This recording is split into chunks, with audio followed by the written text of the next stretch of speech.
ദേശീയപാത നവീകരണവുമായി ബന്ധപ്പെട്ട് കായംകുളം ONK ജംഗ്ഷനിലെ അടിപ്പാതയുടെ ഇരുവശവുമുള്ള റോഡിൽ ക്രമീകരണങ്ങൾ നടത്താത്തതുമൂലം ഗതാഗതക്കുരുക്കും പൊടിപടലങ്ങൾ ഉയരുന്നതിനാലുള്ള ബുദ്ധിമുട്ടുകളും വർദ്ധിക്കുന്നു.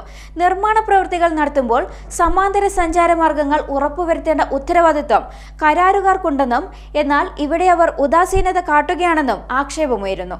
ദേശീയപാത നവീകരണവുമായി ബന്ധപ്പെട്ടുള്ള ONK ജംഗ്ഷനിലെ അടിപ്പാതയുടെ ഇരുവശവുമുള്ള റോഡ് ജനങ്ങൾക്ക് സുഗമമായ സഞ്ചാരം നടത്തുന്നതിനാവശ്യമായ ക്രമീകരണങ്ങൾ നടത്താത്തതുമൂലം ജനങ്ങൾക്ക് ബുദ്ധിമുട്ട് സൃഷ്ടിക്കുന്നു. അടിപ്പാത നിർമ്മാണം തുടങ്ങി ഒരു മാസമായിട്ടും വലിയ ഗതാഗതക്കുരുക്കും പൊടിപടലങ്ങൾ മൂലമുള്ള ബുദ്ധിമുട്ടുകളും പ്രദേശത്ത് ഉണ്ടാക്കുകയാണ്. ഇതുമൂലം ഏറെ വലഞ്ഞിരിക്കുന്നത് പരിസരത്തെ കച്ചവടക്കാരാണ്. അടിയന്തരമായി ഇവിടെ റോഡ് ടാർ ചെയ്ത് ട്രാഫിക് സംവിധാനം സുഗമമാക്കണമെന്ന ആവശ്യം ശക്തമാകുന്നു.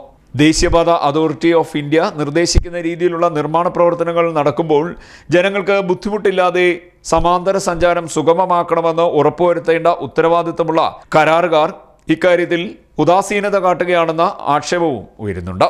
നിരുത്തരവാദപരമായ ഇത്തരം രീതികൾക്ക് കടിഞ്ഞാണിടാൻ ദേശീയപാത അതോറിറ്റി തയ്യാറാകണമെന്ന് block Congress president T Zainulabdeen പറഞ്ഞു. മേൽപ്പാലത്തിനു വേണ്ടി നിരന്തരമായി സമരം ചെയ്ത ജനങ്ങളെ കൊണ്ട് വീണ്ടും ഈ പ്രദേശത്ത് ഒരു സമരത്തിന്റെ വേലിയേറ്റം സൃഷ്ടിക്കാനാണ് ശ്രമമെങ്കിൽ അത് ഗൗരവമായി തന്നെ ജനങ്ങൾ കാണുമെന്നും അദ്ദേഹം പറഞ്ഞു. CDNet news, Kayamkulam.